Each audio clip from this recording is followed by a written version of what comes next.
everybody, and welcome to the Nerds at Large Anime Gauntlet Spring 2021 season. I am one of your hosts, Jeff Mayo.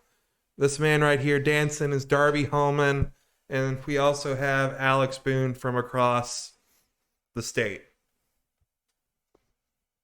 I didn't have an anime reference this time. Oh no! You have one job. I didn't have it prepared in my brain. We are not getting top tier. I'm going to liberate Japan and create United States of Japan from Britannia. I don't think any of y'all watch Code Geass. No. Nope. Oh, yep. Okay. Britannia? Britannia. Is it like Britain mixed or something? So in Code Geass's world, there's only 3 countries, and that's the European Union, the Chinese Federation, and then Britannia, which is the UK plus North and South America. Okay. Plus Japan. All right, Jeff, go ahead and delete everything from that doc, and Okay. Alex, just tell us the story of Code Geass for the next hour and a half. Code Geass is about a boy who is an ex-prince from Britannia since being exiled.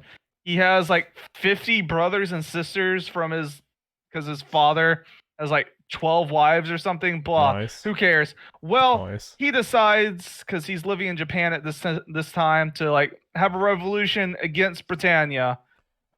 As Zero, a masked vigilante or rebel. Rebel. Okay. He's got about 20 more seconds. Okay. Well, and then the entire show is just trying to break away from Britannia. Because become the United States of Japan. That's the country they want to found. That is hilarious. That's like the most Kojima ass shit I've ever heard in my life. Code Geass is definitely my like top 3 like anime. Well, maybe in a future Anime Gauntlet, Alex will make us watch it. But for right now, we're talking about new shit. New. What, 2005's not new? I mean, they'll probably remake it because everything's remade at this point. So they probably will be new. The animation company that keeps doing it keeps adding new seasons, but the first 2 seasons are the only ones that matter. Like everything else is, and no one watches the other stuff because it's self-contained in the first 2. It's one of those. Okay. Yeah. It's like an Evangelion situation where they keep trying to add stuff to it, and it's just like, no, we don't care about that. We just care about the first 2. Evangelion. Yeah, we just care about the first 2 things. Like, we really don't care about everything else that comes after. They keep trying to try to have stuff like in between seasons. It's like no one cares about. Is that the one where everybody has big old bug eyes? Or they have weird eyes? Maybe I'm thinking of the wrong one. I feel like they have weird eyes. I mean, this is the main character. I don't know. He looks just like anime character. They have a certain style, yes. They're kind of lanky characters. Yeah, they have that like I know Death Note didn't start it, but they have that like Death Note early 2000s angsty boy energy, even though I know it's before. Lelouch, that's the main character. Lelouch V Britannia, is his name, and he's very very light Yagami in terms of like personality and like actual the way he like thinks and acts. It's a very like it's also a mech anime. But kind of similar to like 86, it's not really like you're not focusing on the mechs. They're just there. Well, speaking of 86, good segue. Woo! Wait, that's what that whole thing was for. Yep, all planned. There it is. Yeah, 86. Hot damn. Yeah, Jeff doesn't have things for us this week. I do not. I was a lazy boy. We're just gonna talk about it. We're just gonna do it. So I guess. Let's do the reckoning. Yeah. What's it gonna be for 86? Do we save it or do we scar it? Do we save it or do we chop off a piece of its mech and write down its name and put it into our drawer? I guess at the top, say what episode of the show we're doing. 86, episode 4. Yes. All right, Alex. A save. Yes. A save. No, this show is actually legitimately really good. I'm really enjoying it quite a lot. Really, really good. I'm still like, I feel like we're just going to be saying that every week, but I'm still just like really surprised that this is what this show ended up being, you know? Like when we were looking at trailers before. Like I didn't expect to like it to be such a like character drama. Like I actually really care about the characters and like the questions that it's asking like from a philosophical level are actually like really interesting for me. From the trailers, I don't know how you make a good trailer about this show, just because you would just give everything away if you try to make an actual good trailer. This is what it's about. And then it's just kind of like, okay, you kind of already know everything. It's kind of better just being like, oh, this is what we're getting. I see. And I feel like the strongest moments from this trailer are not really of this show are not really like things that you can put in a trailer. It's the like emotional, like the guy like going on his whole like tirade against her, but then like seeing the aftermath of everyone else and like them saying like, you know, we don't really feel that way, but we kind of feel that way. It's like the weird kind of dynamic between them. That's not really something that you could like show, you know. Yeah. I was saying did not expect this kind of more character-driven show out of that trailer.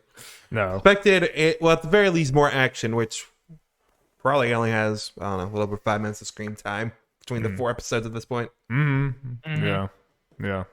True. So the little action it does have is just super intense, just because like everyone besides basically Lena can die at any moment, and Undertaker, I guess. Only ones just kind of with like slight plot armor where you kind of figure, oh, they probably won't die yet. Yeah. And then everyone else is just like, yeah, just anytime, just a mech will just explode and die. And it's like, oh, yep. It might there goes a character. It might be one of those shows where when some of the characters that come in the background start getting a little more screen time, we're like, what's going to happen to you? Yeah. Yeah, I guess that's the thing when you have a cast this big, you can like, you know, you give yourself space to just be like, bam, there you go. Yeah. I mean, it'd be interesting to see, like, how often, you know, they do that, and if it becomes like Walking Dead, where it is very televised. Yeah. Like, there's some shit, like, Walking Dead really wasn't this way in the beginning, where, you know, casting news might make you know, but the show made you clear, like, oh, we're focusing on this character a good bit. What's gonna happen to them? Oh, they died. Who could have guessed? Yeah. So hopefully it doesn't go like that. Hopefully not. But I would say like there's just been a few. Number one, I think they've done a very good job of making you care about these characters with overall not that much screen time from them. Like there's not that much dialogue from each individual character, but they still just they kind of communicate their different personalities very quickly, but in an effective way. Even the whole bath scene last time or whatever was kind of cringy, but it still ultimately did its job or whatever, and you're kind of seeing that done in better ways now. And I think my favorite thing is that like Lena from the trailers and even from episode 1 kind of just gave me a very like I thought she was going to be very highly competent, super serious military lady or whatever going in there, but as it's gone on, it's like, no, she is very vulnerable and very scared a lot of times. And like, she's not she's a way more interesting protagonist than like I thought she was going to be. And I think you just see her in a lot of situations where it's like, she doesn't know what the hell to do. And she's okay with admitting that she doesn't know what the hell she's doing. She's, I don't know. She like lets her emotions show more than I thought this show was going to let her, you know? Yeah. And I guess it's kind of nice that, you know, that whole rant last week, she's able to kind of admit, you guys aren't wrong, and literally everyone else around Lena on the, I forget, whatever I forget. The chosen one side. Paracom? No, that's not it. Paragon? No, it's para something. Paratroopers. Yeah. Anyway, that's not even be like, yeah, we're supposed to treat them this way. I mean, you do, you know, even though you say all this stuff, or you know, or kind of differently. Yeah, and there was lots of like just like cool little lines, like whenever he was like, "Listen, we know that like you can't single." Like he was very mad, and he has a right to be mad, but we know that you can't stop this by yourself. We know that you're not like intentionally doing this. I mean, again, it still definitely really has. Whether they mean for it to or not, it like reminds me a lot of just like a rich person and a super poor person. It's like, even though you're trying to understand them, you don't know their experience. Like, you don't know what it's like because you never had to live through like anything close to what they've lived through. So like, try as you might, you don't understand these people, and that's kind of the 86 don't get pudding like that. No. And I really liked her saying like, I want to apologize to all of them. He's like, I can put you in line right now. And she's, oh wait. Like you kind of like felt her like, a lot of times she gets to be kind of a scared teenager a lot of times, which I think is actually very strong for her character, because like you feel like, yeah, I wouldn't know what to say. Like she's stuck between the guilt of I should say something, but God, I don't want to. It's like, it's really hard. So I just really like her a lot. She's like one of my favorite characters of any of these shows, which is, again, shocking to me. Yeah. Trying to think what other stuff happened this episode, besides just kind of the extension of last week. Yeah, it was more of a character episode for sure. I don't think a whole lot happened. Like, she learned a lot of names. She did. Yeah. What's the name of Undertaker's Ray? I definitely don't remember like any of their names because they were all no pretty Japanese sounding. REI. So. I think it's. His last name is N something, and so his brother is who exactly? I don't think we've actually seen him. I'm assuming he's probably one of the ones that saved Lena when she was a child. Yeah, since she knew him. Yeah. And so do we think like, so her father like obviously also was like sympathetic to the 86 and everything. Like, do we think Mr. Military Man who's saying like your father was kind of weak or whatever doing all this, like I'm like really wondering if he is like actually, I feel like some of these people in the super totalitarian society are going to end up being secretly trying to help out in other ways, and they just are being less upfront about it. You know, like I feel like there's going to be some twists and turns with some of those people. Like, yeah, I kind of have a feeling that Lena's not like the only person with a conscience. I have the opposite. Why I think the is it her uncle? She's called him uncle, but yeah, unofficial uncle. Yeah. I feel like it's gonna be opposite, where he's the one who might have led to her father's death and is actually like trying to keep the 86 like enslaved, if you will. It's one to one. So it's like, yeah, this is the more humane option. We don't have to risk our lives. We can use them, etc. I feel like it's going to be more of the opposite. Like there might still be people besides Lena helping out, but I don't think he's one of them, at least. Also, I think it's safe to say, I mean, it's an obvious thing anyway, but they keep on kind of saying it. At some point, we know Lena's going to go out there with them. Oh, yeah. Like, whether it's a permanent fix or not, I can see it being that. At some point, she's out there. Yes, 100%. And I'm also curious to see what her friend is going to, like, what role is she going to play in all this? Because they've shown multiple times, like, I like their relationship a lot, but, like, they showed multiple times that, like, her friend kind of buys into all this shit, maybe not in a completely nefarious way, but just in a this is life, yeah, this is all we've ever known type of way. I'm like, is that going to lead to something like, I mean, there's probably going to be some break in their friendship because of this or something, and that's probably like, it's going to be part of whenever she does go into the front lines, her friend's going to be like, no, don't go, or something. But I'm wondering if it's going to go further than that. Like, that character is in the show too much to not have some future something. I just don't know what it is. So he keeps on mentioning finding a husband. So what's going to happen is she's going to see that guy, the older one, 86 with a scar, and be like, he's hot, I'm going with you. Oh, you solved my racism by showing me a hot guy. Yes. Hey, I'm not racist. You see, I date someone of the other color. Whoa, Lena. Whoa. Calm down. I have a black friend vibes going on. Yeah, big time. Yeah, I'm interested to see, because like so far this show like has a big plot, like it's nation against nation or whatever, like this big like war thing. But overall, what we've seen has been way more like small, focused on a few characters, character driven things or whatever. but it obviously this is obviously gonna go somewhere. Like I'm still wondering. We still haven't really seen outside the city and like their hideout. So Yeah. I want to know like how big is this gonna get as far as just like scope and scale. Yeah, and it's one of those things that I'll be keeping in mind as we get an idea of the pacing of this. Is Alex, I think we mentioned it after we stopped recording last week. We were just kind of looking at Anime for the Future, and apparently there's already been confirmed a second season of 86. Yes. So it's not one of those anime where this is a one and done. So it's curious, like, what's going to happen at the end of this to set up for which we don't even know like that much about who they're fighting and stuff, like the real truth behind it. So there's a lot they can do here. Yeah. They can go we know what they're saying, but we're getting that information from a propaganda machine. Right. Yeah. So like this is totally one of those at the end of the season they could pull back and be like, oh fuck, this has been like, so this is like a real country with normal people that we're like killing. Yeah. No.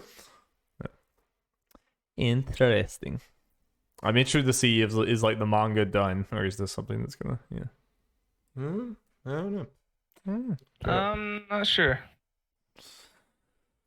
Well, whose manga is done because it doesn't exist? Megalo Box. Whoa, I didn't know. That's what you were going towards, Darby. I mean, we're ready, right? I think everybody's. I think we've. No. 10 more minutes on 86. Okay. You coward. Met go boom. Yep. She dead. Oh fuck. Dead as hell. Oh yeah, and 86 is a light novel series. Oh, sorry. Yeah, actually just Google that as well. Get your manga out of here. Yeah. Well, Alex, what's it gonna be? Is it time for the Nomad to go on to the next town? Oh yeah. Listen, he needs to mosey on out of here. Not enough room in this town. Listen. To be fair, if I scarred this, there would be not enough room on that pretty Joe face anymore. He has way too many scars. Too many scars. Yeah. You can't take anymore.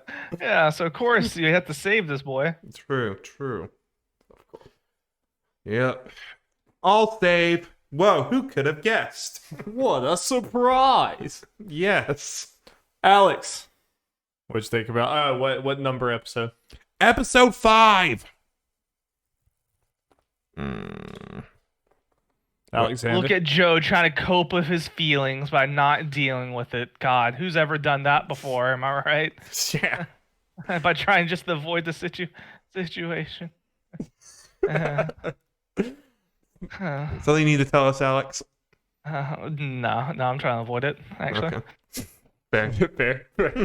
It's not like that. This entire show is based off that or something. Yeah. Oh my God. Okay, I guess I will. Good. I guess if no one's like saying something, I will say my one like sort of. I don't even want to say bone to pick because like some things are still left to come or whatever. But I did like. I don't know if y'all experienced this at all. I found it a little weird that it's like Joe's big sin, like his big sin that made like Satoru be like, "I'm done with you. We're through," or whatever. Is that he was gonna go do a fight to get some more money for the dying man. Like, I just kind of expected the big sin that he did, and I think the bigger sin to me is like Lee abandoning them afterwards and stuff. But that's not why Satoru was like, "I'm done with you." It was because like you're not gonna be around. Like, it's like he won't see him at all. He literally was avoiding him for like weeks. Yeah, and would not like go visit Pops at all, who was clearly about dead. I think that's the big thing. Not necessarily the fight in general. Like the fight, like I don't think Sachio cared if he was going to do the fight. It was just like, go see him. Like you don't have to train 24/7. You can visit him for 10 minutes. Yes, which he wasn't doing at all. Well, I just part of it because and then also I think it compounded with the leaving. Like I think the saying like "we're done, we're through" was like a kid reaction. But Sachio would have forgave if Joe would have actually stayed and like been there with him after Pop stuff, but then Joe just left. Well, and since as far as since the flashback stuff is technically not caught up to where Pops dies, makes me wonder if there's just something else, and that's just part of it. That's what I was mentioning at the beginning. It was like we haven't actually seen the full thing yet. Yeah. Like I think he did more. Like I think he did more to deserve the ire of everyone else. But at least at this point, it felt a little weird because it's just like everyone's grieving his way of grieving. He's trying to like fix the situation or whatever. And I mean, like, it's unrealistic, and it's like, you know, all of that stuff. I mean, him telling the kids, like, I'm gonna save him. It's like, all right, you probably shouldn't be telling the kids that because, you know, it's like that you can't hold that promise up or whatever. And like, I understood. I'm not saying that he didn't do anything wrong, but it just like I was kind of expecting a little more because it still like felt like his heart's still in the right place. He's still like trying to help him or whatever. He's not completely selfish, you know. Well, this is what I said a couple weeks ago. This is why I figured this was gonna be was this exact like scenario. I said a couple weeks ago. I figured that the actual thing wasn't gonna be that bad, but Joe abandoning them after it happening is like the worst part. And especially like it seemed like all the kids going their different directions, most of them being put in orphanages and just like being left scattered. Yeah, for sure. I think it's the effects that Joe brings after is like the true bad thing. For sure. He was not there for like to be a support structure at all for the kids. He just ran away from the problem and did not help anyone. Yeah, for sure. I think the biggest thing was just like Saturo's reaction. I was like, yeah, it feels like this is too early. It feels like you should be screaming at him a little bit. Because it was just it's a 12-year-old's reaction. Like, hey, go see him. Go see him. Oh, I hate you. Yeah. I thought that was fine. Well, if Sachiro was like 23, it would be like, okay, well, that was kind of weird. But Sachiro's 12. Like, yeah, that seems appropriate. Yeah, and everything else he's done in this series, he always does with like max emotional reaction to everything, especially when he's rapping in the streets. So of course. Oh hell yeah! But the episode was great. Jeff, what did you think? Oh yeah, it was great. Seeing like where all the characters are fun/sad or whatever, I guess. Yeah. Seeing where all the characters are. Sergio has learned to box and is now doing the whole underground boxing thing and getting his shit kicked in. Getting beat up a lot. Yep. But he did beat up Joe. He did. Yeah, Joe wasn't really trying, but he did. Yeah. Yeah, I mean, Sachiro had even said back when he was a kid that like he had no interest in doing that or whatever. So I guess that shit. He probably still like legitimately doesn't want to, and that's gonna be part. Like I'm kind of I hope that this is not gonna be Sachiro coming up to be a great boxer because that feels like that's not really what he really wants. You know, it seems like I don't think it does. Yeah, I think they kind of hint that that might not be because I forget the name. Pop's old partner, Scar, the guy with the scar. Yeah, mentioning that on the show, didn't really have the talent for it, but he just kind of wanted to do it. I don't know. That kind of said to me like, okay, maybe this is kind of once they get settled, they'll stop. That's what that spoke to me as well. Yeah, for sure. But I mean, yeah, they did a very good job of doing the flashbacks to the present, to like slowly show the story and like to still show that like, yeah, Joe just went on this like somewhat tangential redemption thing or whatever with Chief, but it's like that doesn't help you when you get back to these people. Like they don't know or care what you just did with this random dude out in somewhere else. It's like, yeah, this is still not going to be easy for you. And yeah, so it's like, but I helped these people save their home. But what about our home, Joe? What about ours? Yeah, it is still crazy how much this season. It's basically like we skipped to season 3 and now we're getting flashbacks of season 2. You know, it's kind of because like to see like everything go from like so happy, lucky or whatever. Now it's just like the team nowhere in the dirt and every kid's grown up and like legitimately like straight up just wants to kill him. I'm like, Jesus Christ, it's fucking dark. I like how like, oh yeah, and Bobby over there, he became a successful chef. He's He's like 16 or something, but oh boy. It's like the end of the Sandlot, but it's like also mixed with like The Last of Us or some shit. Yeah. Yeah. So next episode is when the clickers show up. I've been waiting for that. Yeah, I've been waiting. I still don't know where the show is going though. I still really don't know what the overall what the end goal is going to be, which is in a good way. I'm like, yeah. I've done nice same guesses before, but we'll see. Me interesting. Yeah, got a long way to go, and it ended with Joe showing up at the boxing match, right? That's where it ended. Yeah. Which box? Sasha's match. Yeah. He's walking and just like, sup. Yeah.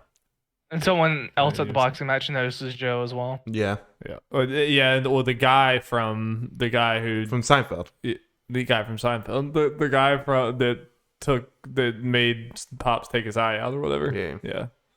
Him as an older man noticed him. So that slimy fuck's coming back some way.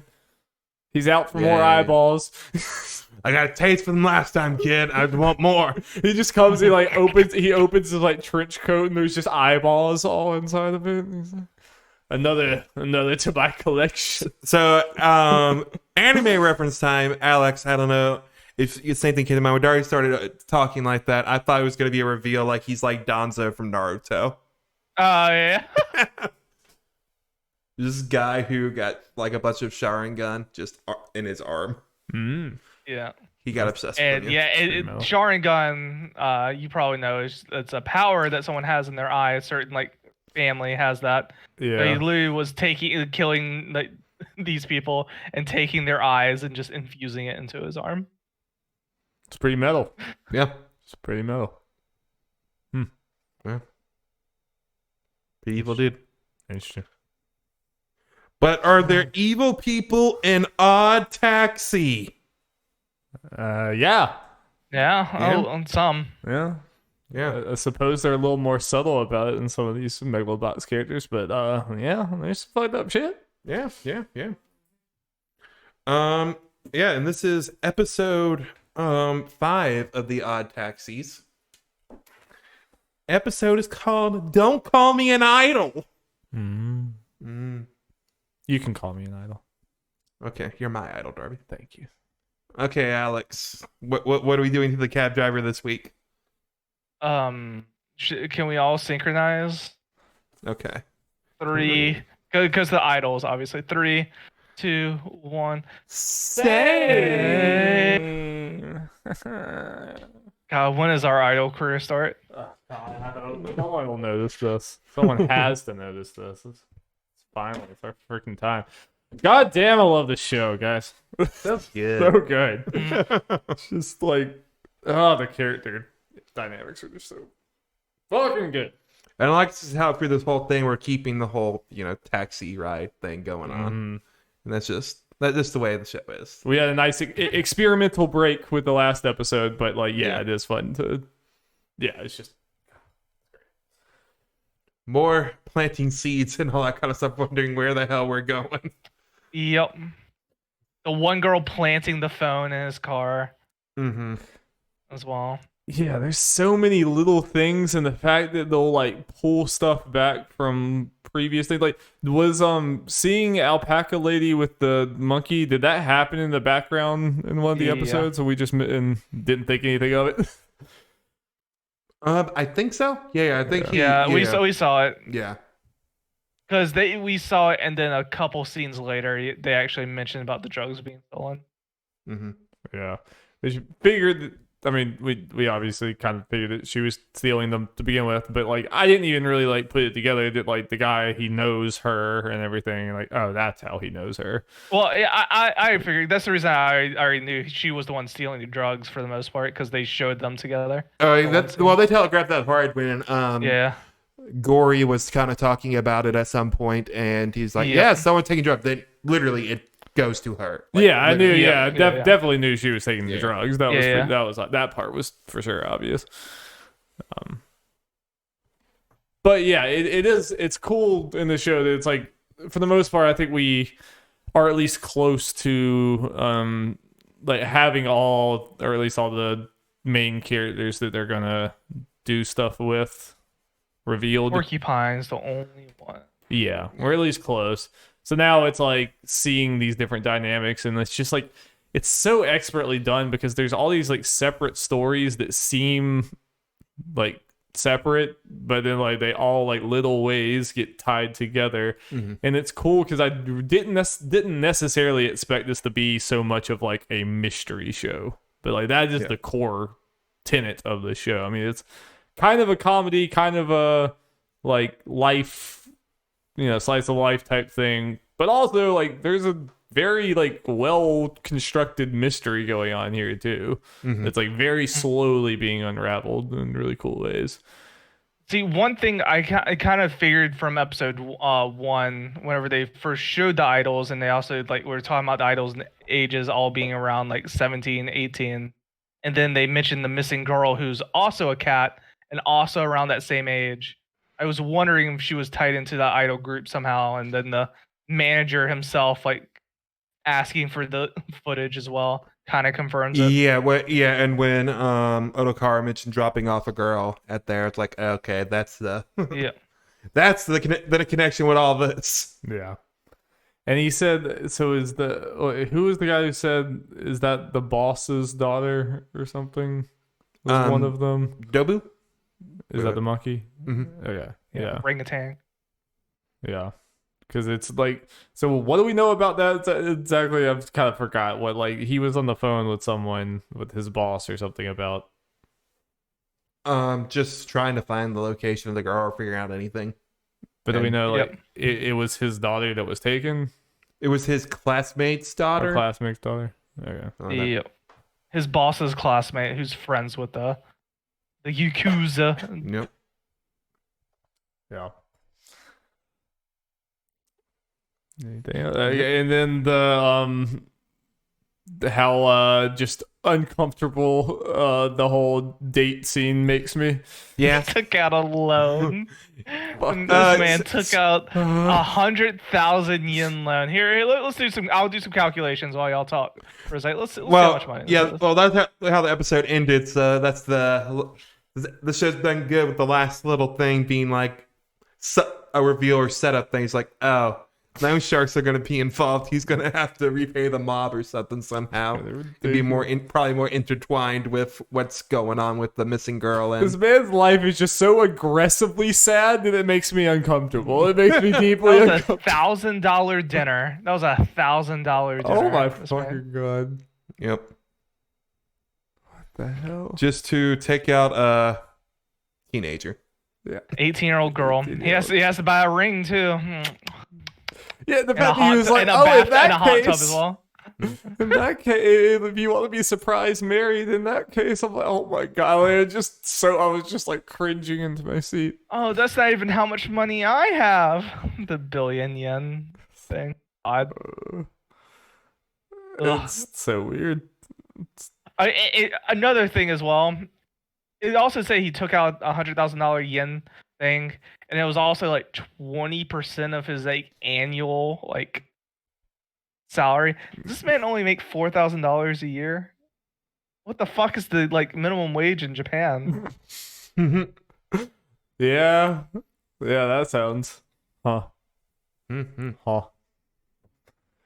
So I mean, like, no, that would be about $10,000. I guess that's getting close to American minimum wage, I guess. But still, Japan's like living cost is much higher. Yeah, man's certainly like on the poverty line or below. Yeah. God, it's the entire situation. And it's just gonna get more fucked up from here. Like his scenario is just like kind of screams to me that this is gonna get icky real fast. Well, and I'm curious about what you guys think about this. When Shiho was in the cab with the manager, she mentions going out with older men. Yeah, like that sounds like that is a planned thing for them. Yeah, that's a plan. Yeah.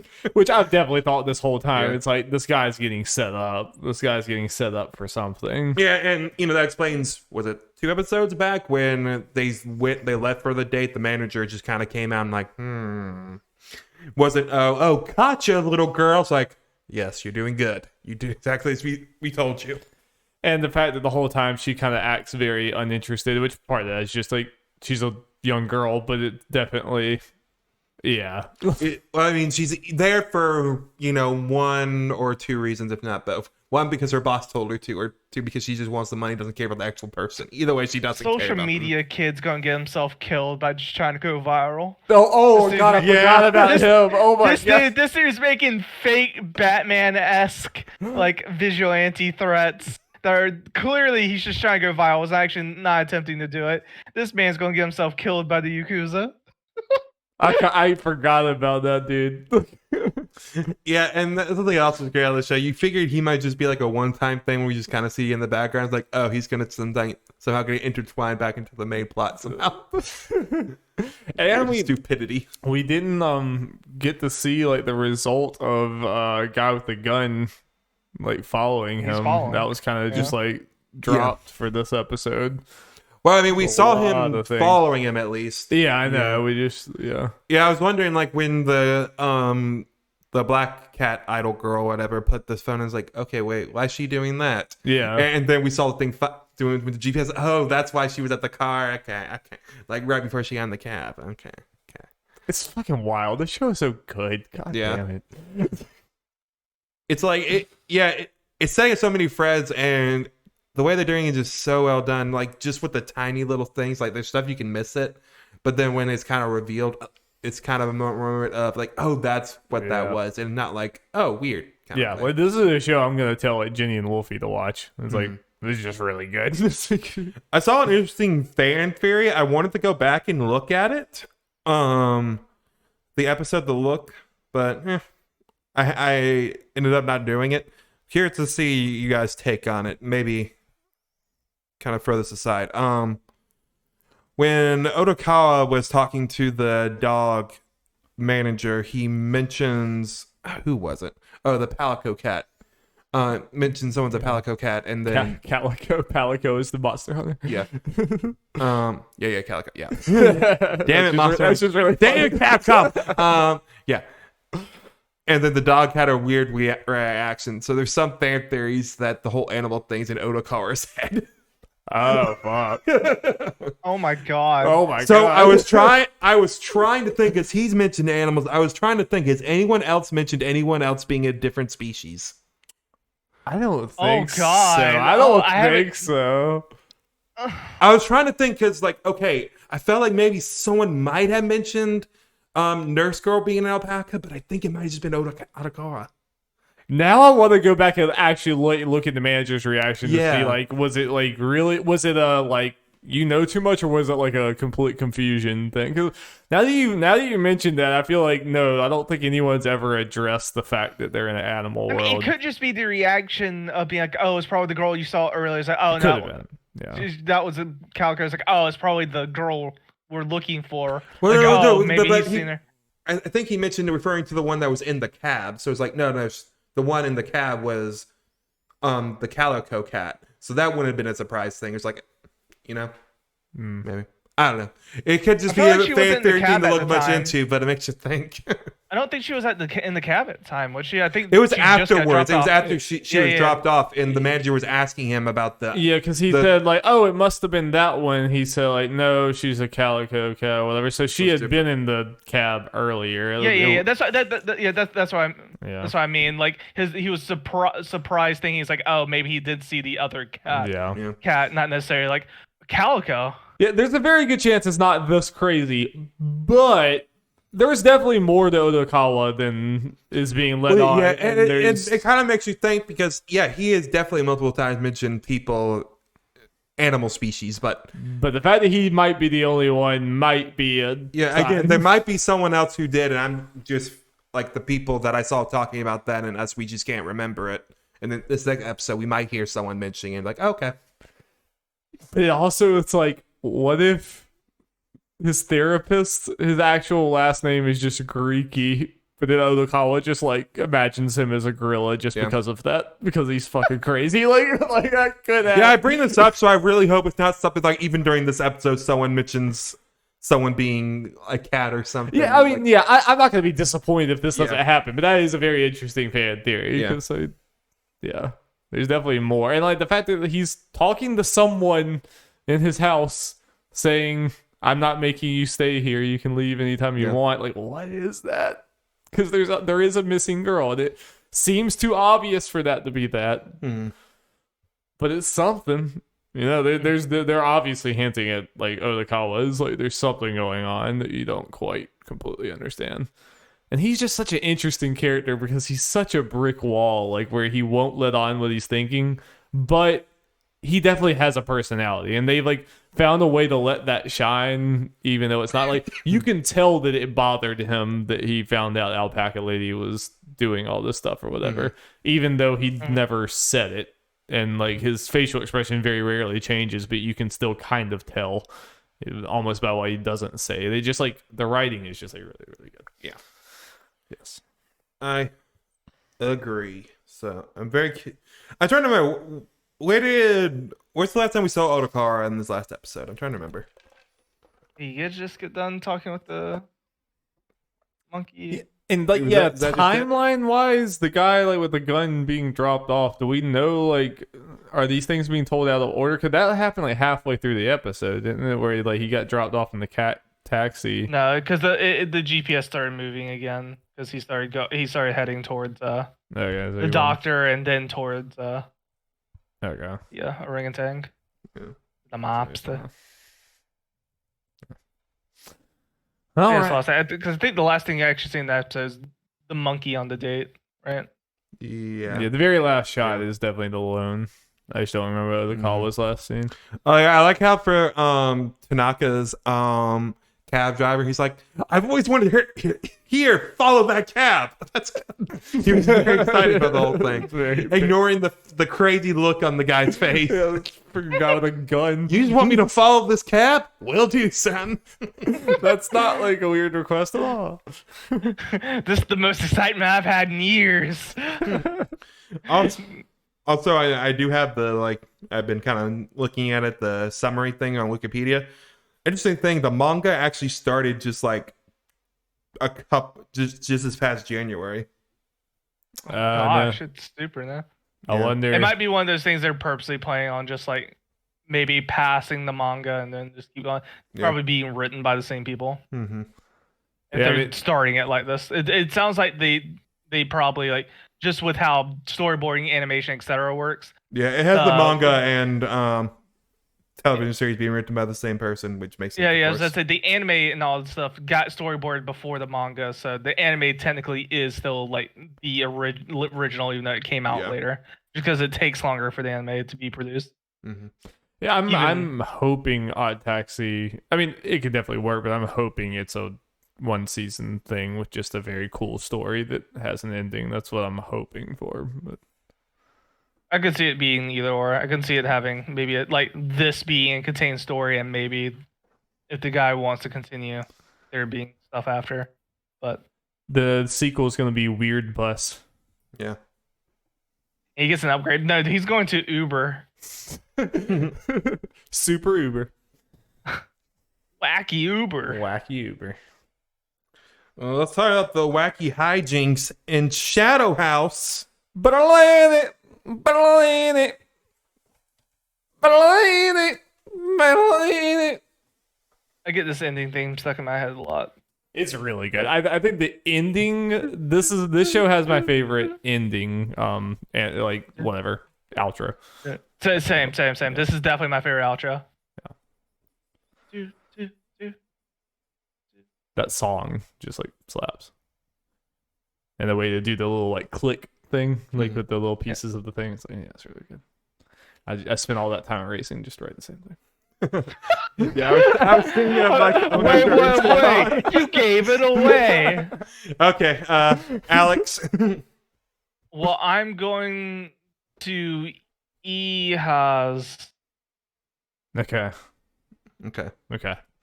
I did think there was a chance. The Shadow House, there was a chance of Alex killing it at any time, so I had to decipher what EHOS meant. Save! EHOS. Save!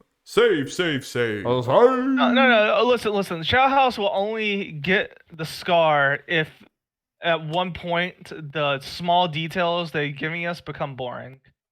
It has not done that. Nothing has been boring.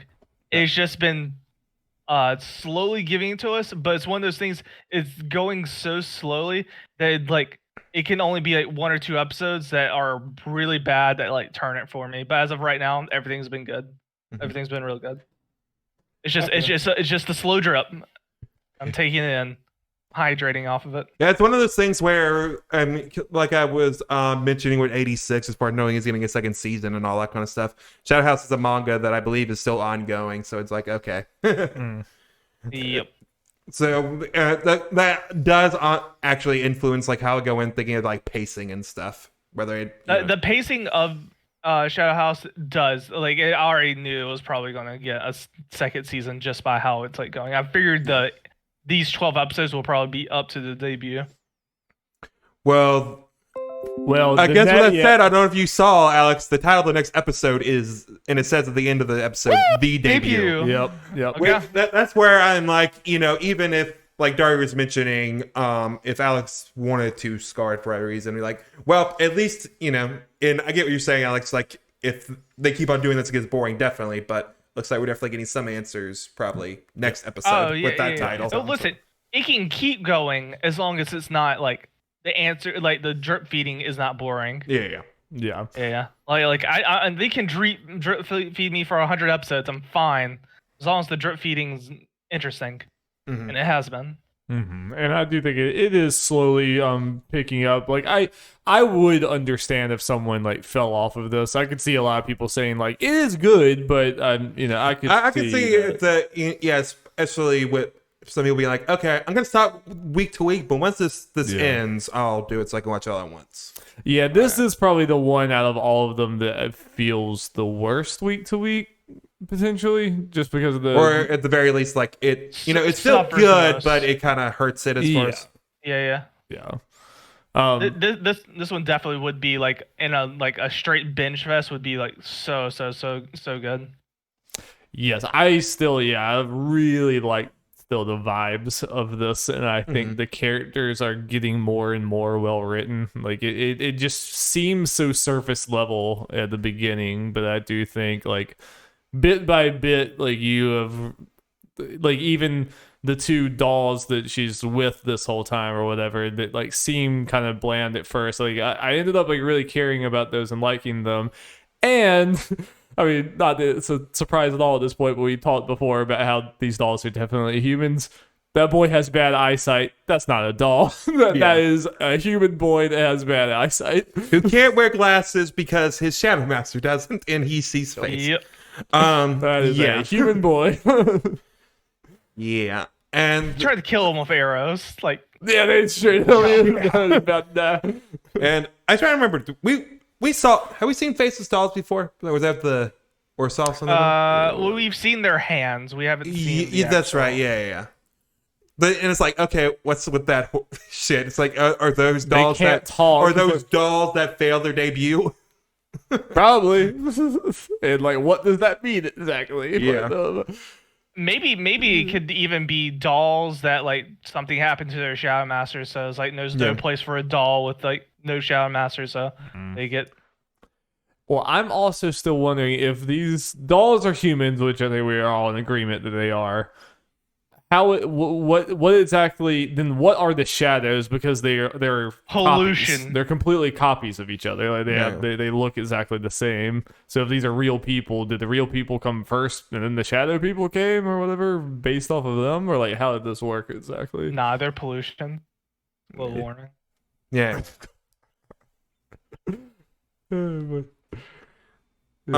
As far. Also, just something real quick. I was thinking, like, with this kind of show, it's kind of the cliche thing of Emilio, the main character, being the whole happy-go-lucky, everything's way of sunshine thing. But as we're going on, it's like, I like that about her because it's just such a great contrast to the other stuff. Everything else, yeah.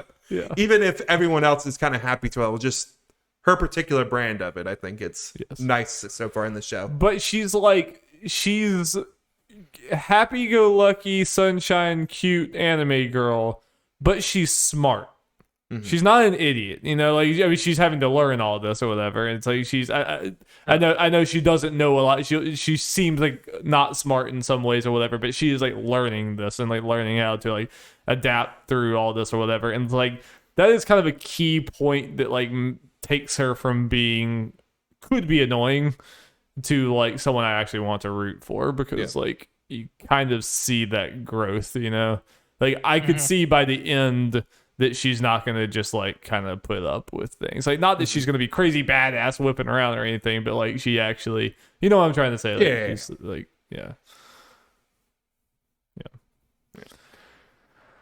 And I'm very interested to see what that debut means and just where this goes, because like overall every episode not a ton happens, but we did get to see like we got introduced to another type of doll that we don't know exactly what that means. There's definitely a hierarchy of dolls or whatever, because there's this Barbie that's like screaming at people. She has a gold star or whatever the hell it was. It was a gold star, whatever that means. And I definitely thought they were going to be like punished for sleeping on the job, like doing that thing or whatever, which I still don't know. But they might have. They got caught. Yeah. But they ended up solving the problem. So. Yeah. But even like that doll, they said, the doll probably came over here because it heard the commotion. So it's like, okay, so this faceless doll obviously like is not completely devoid of thinking. It heard something, so it came to check it out. It's like, so yeah, there's, I don't know. Very interesting. Indeed. I think there's anything else during this episode. I also like how one of them, that girl that was whipped in this episode with Megalo during the night shift, which is her name's just Ram. Just Rum. Ram.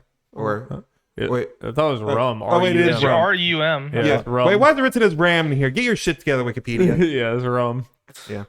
Which is a pretty cool name. Yeah. I like Rum. But it was interesting. Her Shadow Master must have been drunk as fuck. Like drunk as fuck. There's no age that you start drinking when you're a shadow. Yeah. I did think it was funny that her imaginary friend as her finger name was Rummy. That's yeah. I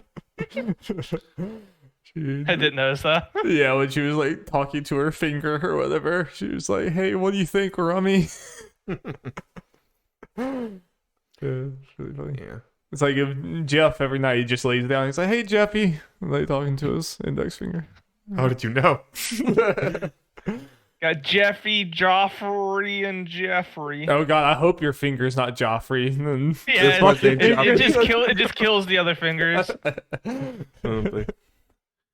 Yeah, I'm excited for next episode, especially just by that title alone. They keep on hyping up this debut shit, and especially at the end where Kate is, as we can tell, because suit's coming off of her, really stressed out about it because like, Megalo, you should probably be here so we can prepare. Yeah, she's like, we're never gonna make it. Yeah, debut or something. It's like, ooh-wee. Here we. Well, but speaking of cute anime girls, you've probably already made that transition in past episodes, and we will do it again in future episodes. I will do it every week if I have to. If we don't offer him anything better, he's gonna go for the cute girl. Or if one of them dies. I hope the Super Cub girl doesn't die. Which show? It'll be a lot more stressful trying to figure out which show the cute girls are gonna die in. Well, I think we already know that Cub's a killer. We already know that. Yeah, that Cub is a killer. This is Super Cub episode number 4. Yeah. But like I think I can firmly say that I know that like Alex will not kill Super Cub if Super Cub girl died, because I think that means the show is going someplace that never would have expected. If Super Cub girl dies, there's no way I would do what I'm doing this week. Yeah, okay. I thought there was a chance of that. And that is scarring it. Yeah, thought there was a chance. So saving. I'm saving for now. Yeah, I feel y'all. I think I will get. I will. You know what? There. When I know what's probably coming, I should have gone the opposite for the fun. Yeah. It's chill. Yeah, It's a chill show. That's very It's chill. I can't even I can't even hate on it. It's chill. Mm-hmm. Whatever. I want my 20 minutes. I can go chill somewhere else. I mean, I kind of feel the same way. I'm still enjoying it enough to watch it. And I think it has a lot going for it. I think it's really well done. I still think that like all the same things are still true from before, but I do think I agree that probably before the end of a whole season run, with us watching this many shows, I probably will. Yeah, I think it's enjoyable and everything, but it is just kind of. I mean, this is only the 4th episode, but since the first episode is mainly, okay, she got her cub. Let's see what accessories or stuff she gets this week. Yeah. She had the little job thing added to her, which was nice, but I don't know. I don't know. That was a lot of that for one episode. It certainly was. And the Honda product placement. It's getting a little more obvious. Honda oil. What oil should I use? The best. Honda. But it's kind of funny. Like the product placement is so severe in this like slice of life anime. It's kind of hilarious. It's hilarious. I think I read somewhere Honda's not actually involved in this in any way whatsoever because this is like a light novel manga. That makes it even funnier to me. No, yeah, it sounds like the writer just really likes Honda. That's what I want to believe. Oh god. And also the weird thing is we're 4 episodes in or whatever, and there's only like, based on the opening 3 characters of note, we still have not seen any trace of the 3rd one. Yeah, and like it is kind of funny that like I would pick this partially like thinking of Yuru Camp and stuff and how much I like that or whatever, and it's like it's weird that I think this is moving like too slow plot wise when like that show has no plot. And like well, Darby, she is going to be invited to the cult of the Cub next episode with that ending. Yep. The Cub cult. The Cub cult, yes. And we are, like Alex said, we already know its body count is at least 1. So no, 3. I think they said it killed 3 people. Oh god. Jeez. I could be making that number up. I felt like he said it like it killed 3 people. I think he did say people died or something. Yeah. So more than 1. Which I'm still like wondering. That was just such aggressive energy for episode 1 of the show. But like, especially where we're at. That club that you're getting, it's like, oh yeah, people died. Yeah. I was like so shocked that I was like, wait, what did he say? Come again? Yeah, it's well done. I just still do think that like the music and everything else is good, but that's yeah. So yeah, I mean, like Alex, I think it will die eventually, but potentially even as early as next week. But I think it has merit to it. I think it is a cool show. Yeah. The reason I'm scarring it now is not because like I am super bored with it. It's just like I know I'm going to do it, so I'm going to keep casting my line out, just seeing if we can get something on the wheel because it'll be funny. Sure. Should I retroactively do it for the fun? No, you can't. Remember, we did this whole rule. I know. I'm just joking. Yeah. Yeah, I guess I will say this.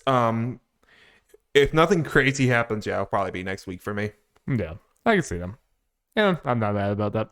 We get one last like wholesome hurrah. Yeah. It's over for the Cubbies. Yeah. See, the Cubbies already won their World Series. They don't need this. We're not ready for Super Cups yet. But are we ready for the Tokyo Revengers?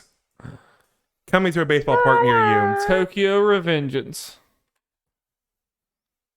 And we are discussing episode 4.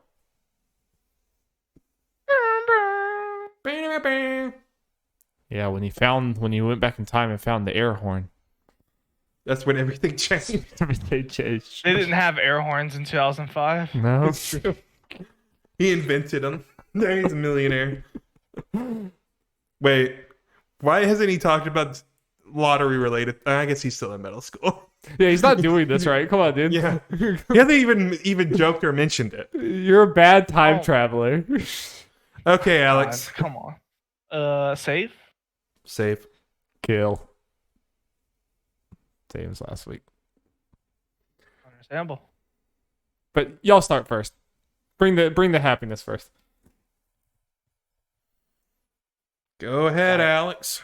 Okay. Well, it's kind of just the same thing from last week. Still enjoying the characters. This episode, not like too much happened besides him reuniting with his friend. God, I'm awful with names. Amuchi? Akun? Akamuchi? Amaku? Maku. Sushi. Sure, we'll go with that one. Amatuki. And finds him in the bar he runs. Turns out kind of a drug addict, and also tried to kill him. And also killed himself. And also killed himself. And also it appears the Tokyo Meiji gang somehow has knowledge that he's going back in time. I'm sure it's some time paradox thing that's caused this. Okay, so I don't think it's that. I mean, it could be, but based on what I got back, I mean, this is one criticism I have of the episode as far as like the storytelling and everything. There is no reason Akuna Sushi, whatever we want to call him, could have got A to B with as far as like you can go back in time. How else could you been saved? That is fucking ridiculous. Oh no, yeah. Like I was so mad. I was so mad. That's the reason I'm getting benefit of the doubt things like there has to be some time paradox thing that the Tokyo Meiji gang somehow know. And then that's the reason he tried to kill him on the train tracks to begin with. By the way he worded it, I think they're trying to make us believe he just solved it. I don't. Like the way he worded it. Way. If that's the case, then like this thing, I will fucking kill it if it turns out the Tokyo Meiji gang did not know. Like we probably won't figure that out until episodes later. I mean, do you agree with me? The way that he said it just made it sound I like agree. he just figured this shit out. But like which is ridiculous. That like how could you ever just jump to time travel? Listen, that is ridiculous if that's the case. I am sticking with I don't believe that's the case. Because if not, I would be absolutely boomed. I would be boomed. Yeah, I guess credence to what Alex is saying is, I mean, something that wasn't explained will probably explain later. That obviously, like, I'm curious about, like, why did he try to kill him? Yeah. See, that's the reason I'm assuming is that Tokyo Meiji gang, just time paradox. So you're doing time travel bullshit. I'm assuming at some point, someone in the gang of him going back and forth will figures out in the past, and that has created some sort of time paradox to where they kind of know it's coming in the future, and that's the reason he tries to kill him on the tracks.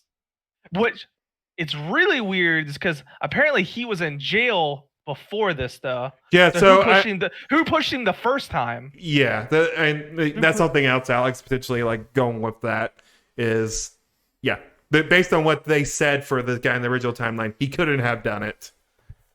He was in jail. Also, I have a question. With how time travel works in this, so like he's asleep the whole time, and the same amount of time passes there as back then. So when is reality changed? Is it just when he like comes back there suddenly in the new world with all the things that he changed or whatever? Because like when does that happen? Because like Cop Man is still there with him the whole time. And it's the Cop Man the same amount of time passes. Mm-hmm. So like you know what I'm saying? You get what I'm saying? Like when does that change happen? Because Cop Man is living in the world instantaneous. There. Yeah, instantaneous. When like when he.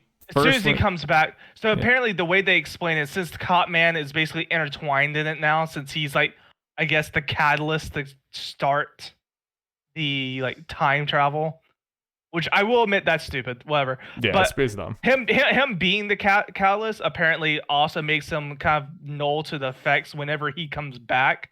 So even he was surprised to see Dude Man was still alive, not alive, but out of jail. I'm like, who's this? Oh, he's part of the gang. Yeah. So both of them basically are like unaffected by the changes, but the world changes around them. I feel like this is gonna get so weird if it gets to the point where it's like, at some point, wouldn't the changes you have made probably stopped you from ever being in the situation where you're here with this cop man now in this exact situation? You know, it's like things can change radically, but you have to like, because you know what I'm saying? Like in the reality, like our man had to keep living on in that timeline and end up in the exact same point. I feel like that's gonna. I feel like right now it's not that crazy that the same events could have happened because he hasn't changed that much. Mm-hmm.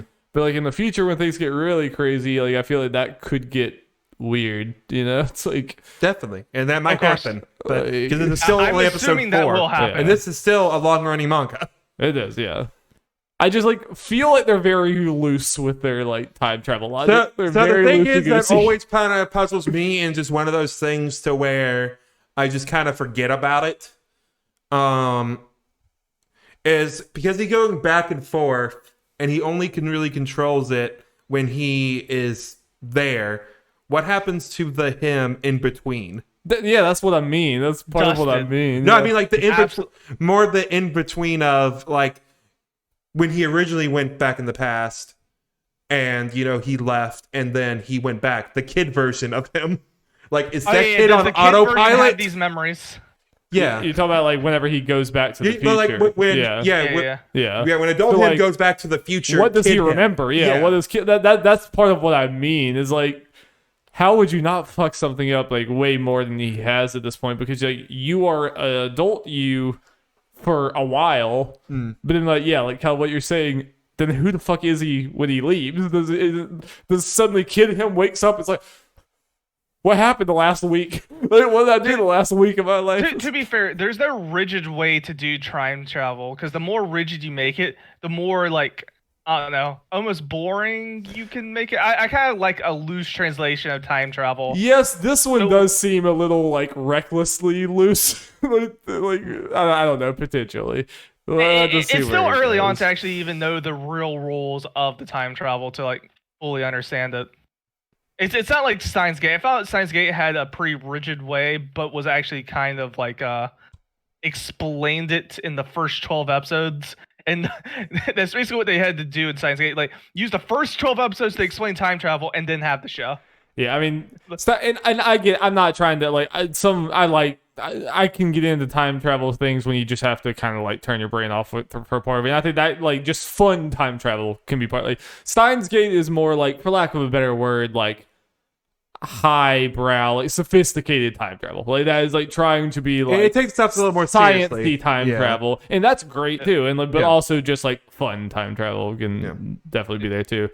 It's like, this like is somewhere in between, and it's like I just worry. Like right now, I don't think it's gone off the rails with that, but like I don't have complete confidence that they won't just do something like I think they might have done with this guy and just have like a fucking bonkers like he figured this out time travel thing that makes no sense, or just that they'll like break their own rules to a point where like it's just kind of inexcusable. Like I'm not convinced that they're gonna handle this as well as I would like them to going forward. But I don't know that. So. Mm-hmm. And for me, the biggest thing is I still just really don't really like these characters very much. And I just like that's getting worse. This episode definitely got worse with there. Where like just some of the like little like him even coming back when he was about to hold hands with the girl, he held hands with the guy. Like there was just like some of these like little like gags. It's just not for me. I'm just not a super big fan of it. And his friend, like everyone just screams a lot. It's just I just don't really like the characters. The story is still kind of interesting, but not a big fan of the characters. I think that's going to be the story for me every week with us. So. Probably.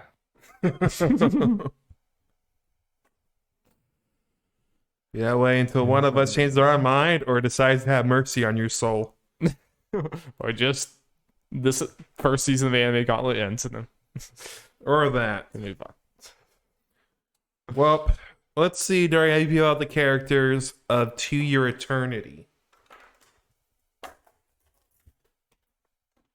More Alex, go ahead. This man's going to turn into a bear. Safe. Obviously, you asking what I feel about the best episode of the week? Are you kidding me? Let's freaking go. Let's fucking go. Yeah, I think this is the first time To Eternity has gotten that. Oh no, not the first time. The first episode. I'm gonna always forget about that. But like, I love this episode so much. It was very, very good. Indeed. This man's gonna be a bear. I know it. I called it last week. I knew it. I was surprised the bear was alive. I didn't think the bear's body was gonna be drug along with there. I didn't see that. They were going down the road. They didn't show them with this giant bear.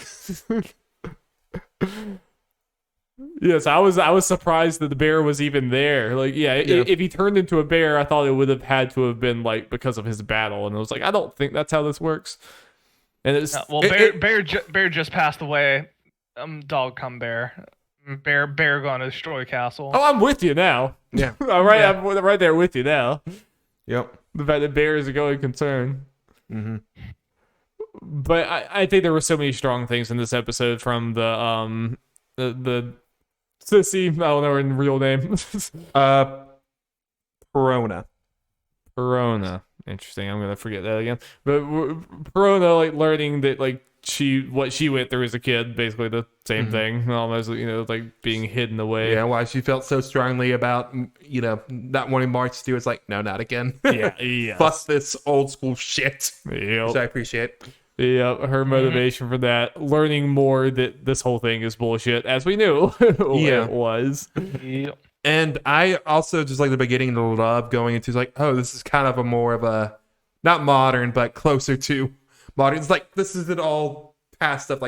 They have a normal looking town with stalls and all that kind of stuff. Yeah, and just again, I think what's going to be the whole thing in this show is I really like how much emphasis they put on everything around the orb, and I think the orb is always one part, the catalyst for a lot of things, but very rarely is the focal point of the show, which I think the show would be a lot weaker if they were just we're following Orb Man at all times. Yeah, it would be a lot weaker. Yeah, because as far as the most screen time, it's March and Perona and stuff. These last couple episodes, yes. And like you're saying, the orb's just kind of there, and that's what it should be. Because the orb is a fascinating plot point to make things happen. Yeah. But just following Orb being fish out of water is not I think a lot of writers probably would do that. They'd be well, that's the thing. The thing is this immortal orb monster. We have to follow it. It's no, I think the way smarter things, the way they're doing this here.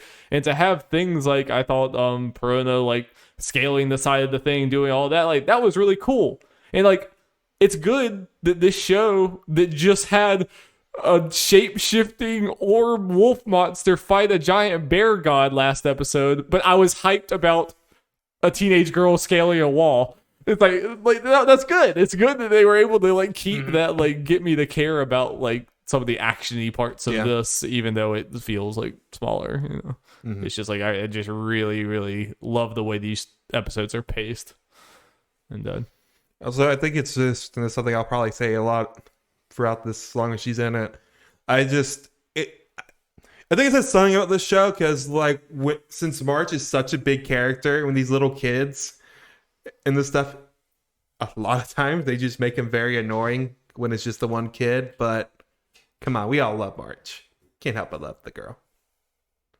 She's very adorable. Yeah, you do such a good job of her without making her she is the kind of energetic kid, but not in the overly annoying way a lot of these shows do. You basically just get her very kid logic view of the world, which is very nice, and then you bounce it off her quote unquote sister, and see how frantic she is and everything. And there's little things I like that she's a kid, and whenever they go into the room with the bear, and then the cult lady is walking up, the normal thing they're oh, the cult lady's coming. It pans over to the cult lady. It would pan back, and they're hiding somewhere, and she doesn't see them or whatever. I kind of like that. It's no, she's just right there because she's a kid. She doesn't know how she doesn't react fast enough for this. She's not it was that was a little thing that I was kind of oh yeah, okay, I like that, She was just like, how about her? Just reached out, pulls her up, and I'm like, oh, well, hey, there she is. Well, shit. And there was an almost rape in this episode. Oh boy. Like, they're not afraid to go places. Nope. Almost right. Almost it's right. fine. Yeah. But she beat him the fuck up. Yeah. Yeah. It's not even, I shouldn't even say almost. The guy wasn't close. I mean, the guy, it was never gonna happen. The guy mentions it and immediately loses. Like, literally within the same breath, basically. Yeah. Yeah. Good shit. Cool shit. God, I'm I also like how Orb is slowly learning to speak, but does not know how to use words properly. Oh, yeah, every time he eats, he's like, thank you. They just walk around. Arigato. It hurts. It hurts. Yeah, it hurts. It hurts. It hurts. Nothing's happening. I think that's also going to be an interesting thing to watch as this show develops is, Dar, you're talking about, I think that's great for now, just kind of the Orb being kind of a plot device and stuff, but it'll also be interesting for, I'm going to assume this way it goes, the Orb to actually transition into a main character at some point. Yeah. Make that tradition, and where it's like, we want that. Like, that will be a strength for the show. Yeah, and at the pace it's going, I think it's going to feel very earned. Whatever the Orb turns into, which I think is going to be drastically different than what it is now. And it's the great thing about the way the show is right now. It's like, I have no idea where this show's going. Yeah. And with the fact that the Orb looks pretty much... He's probably pretty much going to be a godlike figure at some point. Like, especially once he kind of has, a sense of what's actually going on in the world and gets a handle on his abilities. It's just from a writing prompt standpoint, it's just such an interesting idea for a show that you can take in so many different directions. Like you can have like a bunch of different genres within this. Like I feel like you could give this show to a bunch of different writers and be like, you write an episode, or you write an arc for what you think would happen with this. And it's just like, all right, you have slowly learning immortal shape-shifting thing, insert that into like some pocket of humanity and have something interesting. It's just a cool plot device that you talk about how this is going to probably have multiple seasons, and I'm like, sure, let's go for it, because you could keep this fresh. You could absolutely keep this fresh. Mm-hmm. And I paid more attention this episode to the opening intro thing. There's a lot of crazy shit going on in there. There's like some zombies and some other there's a zombie looking things. They might have just been like very like fucked up people chanting and stuff. It was like I didn't recognize. There was just a lot of different characters. Well, what's kind of cool about it is I saw some people mention it is the opening is kind of animated version of it, but it's just like the manga volume artwork, the front pages. Nice. They just put those in the opening. That's cool. Oh, really? Nice. With killer song from Kingdom Hearts lady, I forget her name. Utada. Yeah, just killer. Yes, killer. Like the Orb's gonna do next week. Let's go. I'm very curious how it is that preview thing. They're hinting up like a evolution thing for the Orb. It's probably bear. And I will be hyped for Bear. Oh yeah, we will all stand up for Bear. We stand Bear transformations in this house. From stone to wolf. Can he turn back to stone? Think he wants to be stone again? I hope that I wouldn't mind if it's like a one-time thing, a gag where he gets stressed and transform, like because he's transforming between the boy and wolf. He gets stressed and he just transformed to a rock. yeah. He is a rock, and March carries rock for the episode. At least happen. Hilarious. Yeah. March's like, oh no, what happened? Or he's gonna be in a very small confined space and turn into Bear. Mm-hmm. Oh god. Kills March because March gets squished because of She's Bear. holding the rock. He turns into the Bear. It's like, oh no. Or transforms to rock in front of March and only March, or it's confused but she takes it in stride like okay, goes up to Perona. It's like this is I forget the name she calls him, Fu or whatever. Fushi. And Perona's like okay, she just believes it at this point. Let's go. Yeah, at some point you have to stop being surprised.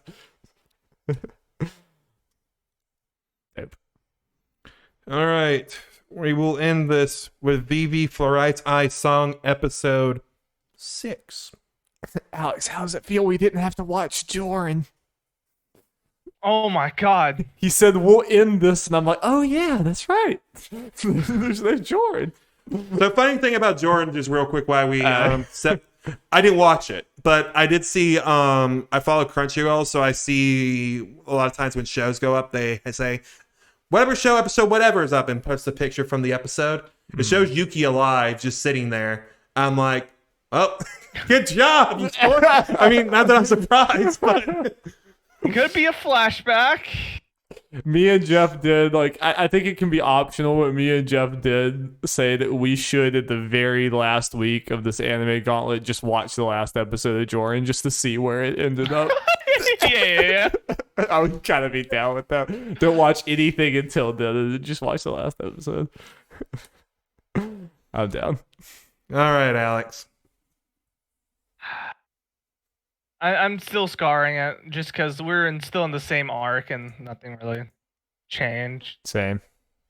I like it's still still same things as last week. It was still very interesting, but every arc is like a very cool Ghost in the Shell arc. The concepts are always really cool, but yeah. Yeah, it's like a Ghost in the Shell arc, but only in 8 episodes. Only in 2 episodes instead of being told like over a season, like Ghost in the Shell does, or in a movie, like Ghost in the Shell does as well.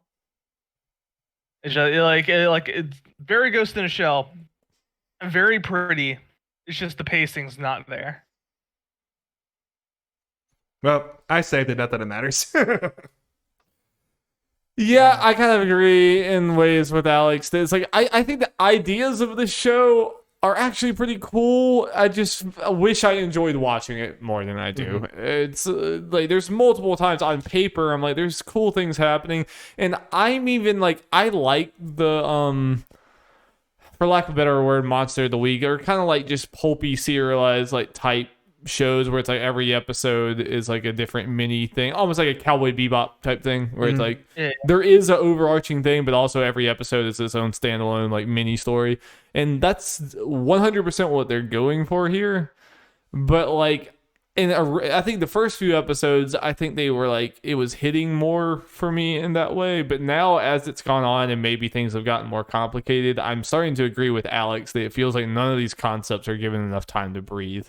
So then when it gets to we're fucking riding a giant eyeball monster and like the most anime-ass scene is going on and we like punch through the heart of this lady, I'm like, I don't care about this lady that we just punched through the heart of. It's like, it just got to the point where it's like, well, now that I'm just laughing at this because like it's gone from 0 to 60 so fast that I'm like, I don't really care. So it's more just funny at this point. It's like I feel like there's a version of this that could have been better, you know. I don't know. Yeah, that's kind of where I'm at. Yeah, and I'm enjoying it actually more than you guys. Or did enjoy it. The pacing, it could give a little more time to breathe. I guess I'd be curious to see how it did over the course of the season, or if it ended the whole thing in this season, because I'm probably still gonna watch it. I won't bring it up during the episode, but I can just kind of do a little recap at the end if I continue it to the end. Yeah, for sure. That'll be fun. But yeah, I don't disagree. I get where you guys are coming from for sure. It could do this stuff better, but it's enough there. The show's pretty enough. I like the music and all that kind of stuff. The Vivy Matsumoto are fun enough that I enjoy it. Yeah, I mean, there was definitely still some of those things that I enjoyed, because you know I was saving it. I was like singing the praises with you at the beginning, so it's not like I hate the show or whatever. I don't think it's gone off the. I don't think it's dropped that much, but enough to where it's like, yeah, I would like to stop watching this, so, you know, to free up some time in my schedule too. And like this is definitely a cut that I would make. But like, yeah, it definitely had like I still do like Matsumoto and stuff. Vivy has fallen off a lot for me. Like I liked her a lot more at the beginning, but now it kind of feels like she's either stagnant or like some of the character changes don't really like add up to me or don't really like feel super earned to me. I agree with the whole stagnant thing. But it looked like at the end they're hinting at maybe there's a change in her. Oh, for sure. There's like she like cracks at the end for sure. What will that mean? Who knows?